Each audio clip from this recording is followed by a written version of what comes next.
नमस्कार दोस्तों, स्वागत है आपका हमारे चैनल मेरा पैसा मेरी बचत चैनल पर। आज हम बात करेंगे भारत की इकोनॉमी की और पीएम मोदी जी के उस बयान की जिसने सबको चौंका दिया है। दुनिया इस वक्त एक बड़े आर्थिक संकट से गुजर रही है। एक तरफ युद्ध का माहौल है तो दूसरी तरफ महंगाई। हाल ही में पीएम मोदी जी ने साफ कहा है कि ये दशक दुनिया के लिए बहुत भारी होने वाला है। अगर हालात नहीं सुधरे तो दुनिया की एक बड़ी आबादी फिर से गरीबी में फंस सकती है। लेकिन सबसे हैरान करने वाली बात यह है कि मोदी जी ने हम देशवासियों से 7 ऐसी अपीलें की हैं जो सीधे हमारे जेब से जुड़ी हैं। आखिर उन्होंने ऐसा क्यों कहा? चलिए इसे आसान भाषा में समझते हैं। तो चलिए बात करते हैं प्रधानमंत्री मोदी जी की उन अपीलों की जो उन्होंने देश के सामने रखी हैं। पहला नियम है गाड़ियों का इस्तेमाल कम करना। पीएम मोदी ने कहा है कि लोग पब्लिक ट्रांसपोर्ट या कारपूलिंग का ज्यादा इस्तेमाल करें ताकि देश में कच्चे तेल का इंपोर्ट कम हो सके। दूसरा नियम है 1 साल तक सोना न खरीदना। भारत में लोग बहुत ज्यादा सोना खरीदते हैं जिससे हमारा कीमती डॉलर देश से बाहर चला जाता है। पीएम ने विशेष अपील की है कि देश के हित में कुछ समय के लिए सोने की खरीदारी को रोक दें। तीसरा नियम है विदेशी यात्राओं से बचना। इस साल विदेश घूमने जाने के बजाय भारत के ही सुंदर टूरिस्ट प्लेसेस को एक्सप्लोर करें। चौथा नियम है वर्क फ्रॉम होम। कंपनियों से कहा गया है कि जहां भी पॉसिबल हो कर्मचारियों को घर से काम करने की छूट दे ताकि सड़कों पर गाड़ियां कम निकले। पांचवा नियम है खाने का तेल 10% कम इस्तेमाल करना।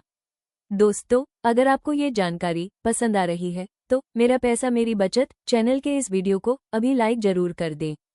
चलिए आगे बढ़ते हैं। छठा नियम है केमिकल फर्टिलाइजर का इस्तेमाल आधा करना। किसानों से अपील की गई है कि वे केमिकल खादों का इस्तेमाल कम करें और नेचुरल फार्मिंग यानी प्राकृतिक खेती की तरफ बढ़ें। और सातवां नियम है वोकल फॉर लोकल। टूथब्रश से लेकर कपड़ों तक विदेशी ब्रांड्स की जगह मेड इन इंडिया सामानों को ही खरीदें। मोदी जी की इन 7 बातों का सीधा सा मतलब है हमारे देश का पैसा हमारे ही देश में रहना चाहिए।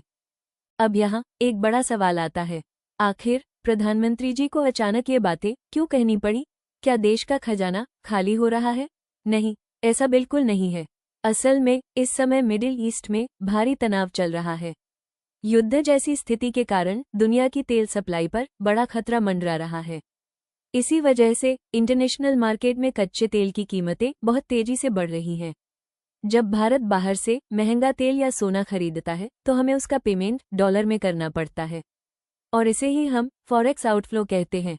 अगर हमारा विदेशी मुद्रा भंडार तेजी से घटेगा तो भारतीय रुपया कमजोर होने लगेगा।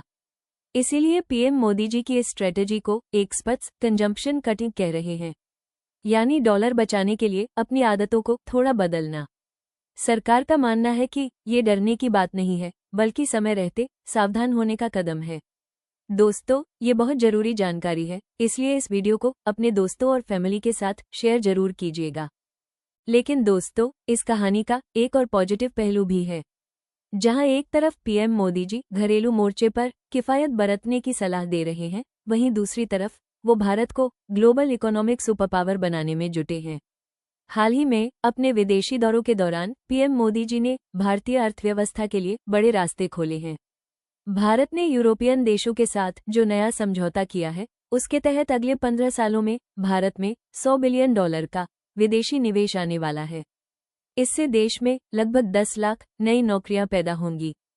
विदेशी बिजनेस समिट को संबोधित करते हुए पीएम मोदी जी ने बड़े गर्व से कहा कि पिछले 12 वर्षों में हमने रिफॉर्म, परफॉर्म और ट्रांसफॉर्म के मंत्र पर चलते हुए भारत के इकोनॉमिक डीएनए को पूरी तरह बदल दिया है। भारत अब सिर्फ आईटी सर्विस सेक्टर तक सीमित नहीं है।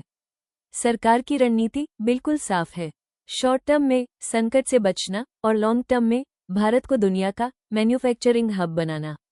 अगर आप आगे भी ऐसी आर्थिक विश्लेषण की वीडियो देखना चाहते हैं तो मेरा पैसा मेरी बचत चैनल को अभी सब्सक्राइब जरूर कर लें। तो दोस्तों, पूरी बात का निचोड़ ये है कि पीएम मोदी जी का बयान कोई डराने वाला बयान नहीं है। यह एक जिम्मेदार लीडर की तरह समय से पहले देश को अलर्ट करने की कोशिश है। जब दुनिया संकट से जूझ रही हो तब आत्मनिर्भर होना ही एकमात्र रास्ता बचता है। अब आपकी क्या राय है? क्या आप पीएम मोदी जी की इन 7 अपीलों से सहमत हैं? हमें कमेंट बॉक्स में जरूर बताएं। वीडियो को लाइक और शेयर करना न भूलें। मेरा पैसा मेरी बचत चैनल को देखने के लिए धन्यवाद। जय हिंद।